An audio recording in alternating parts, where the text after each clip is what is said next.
Amen.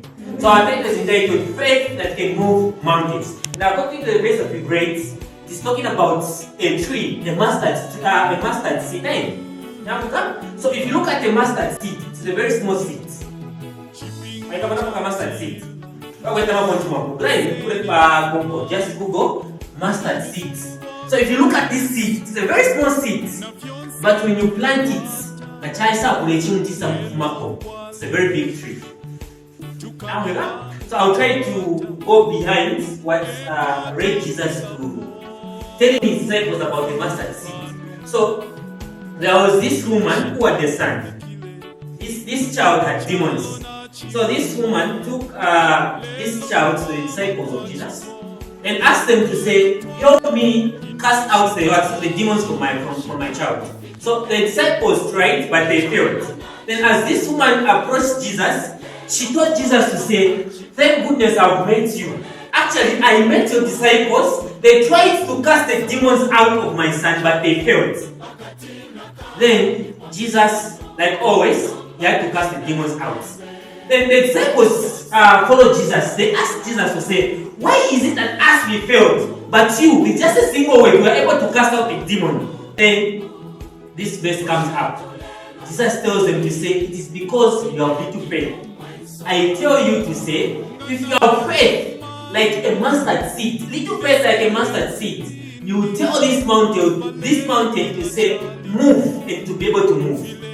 Now the question is, what kind of mountains are we having? The mountains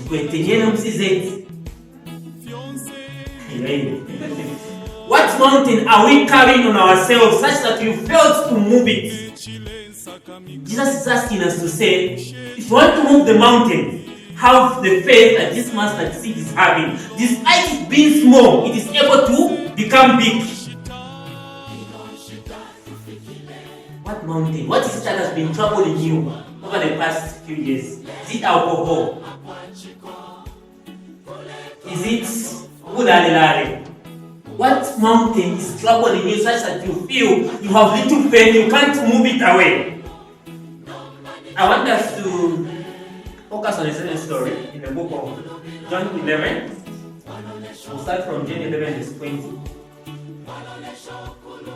So I'll just try to summarize the whole story. So it's the story of Lazarus. We know Lazarus, eh? Yeah, we know Lazarus. We've heard of Martha. So Lazarus is the sister of Martha and Mary. So it so happened that these two, Martha and Mary, they were so close to Jesus.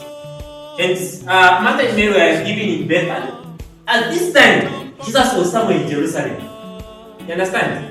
So as he was away, Lazarus fell sick. And Lazarus died. But before he died, Mary and Martha sent word to Jesus to say, "Our brother is sick, and anytime we want, he may die." But despite Jesus hearing that, he said to stay.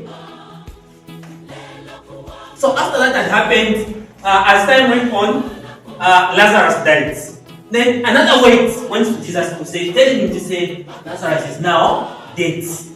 It's like, that's what you wanted, he's now dead. Then Jesus told his disciples to say, "We have to go back to Bethany because I have something that I have to do that side." "What do you have to do?" "I have to go and wake up Lazarus. He's sleeping." The disciples were like, "No, if he's sleeping, he's going to wake up on his own." Then Jesus told them to say, "Lazarus is dead. I have to do what? To come and bring him back from the dead." So they started going back to Bethany. After they reached Bethany, they found to say, at this time, Lazarus was already buried. And by the time days younger, 4. Days younger, 4 years. Then I saw Mudova. I don't know how you can ask for that. You go for a doctor cannot be sir. Then after what then decided to appear. What would you do in your case? Stony mind. So now Jesus comes back. Then he tells Mary and Mother to say, "I've only come for one thing. I've come to do what? To bring back Lazarus from the dead." Now Lazarus is sick. There was a time when he was okay, but Jesus decided to stay behind. He never wanted to come at that particular particular time. Now he has come after now 4 days. Now we got, I don't know, by that time the Bible saying voting addition by then 4 days. So after Jesus was from Bethany, he tells them to say, show me the grave. Then they show him the grave to say, okay, now Lazarus is in there. Then he goes there. And do you know what he does? He calls Lazarus by the name. And once he calls Lazarus by the name, Lazarus comes back from the dead. What am I trying to communicate? You might think it is too late.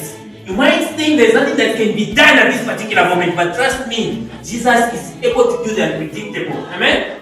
You might think you've not studied enough. The time to commit yourself to your studies is now, and ask Jesus to intervene. He's going to help you. All that you need is to have faith. Faith like a mustard seed.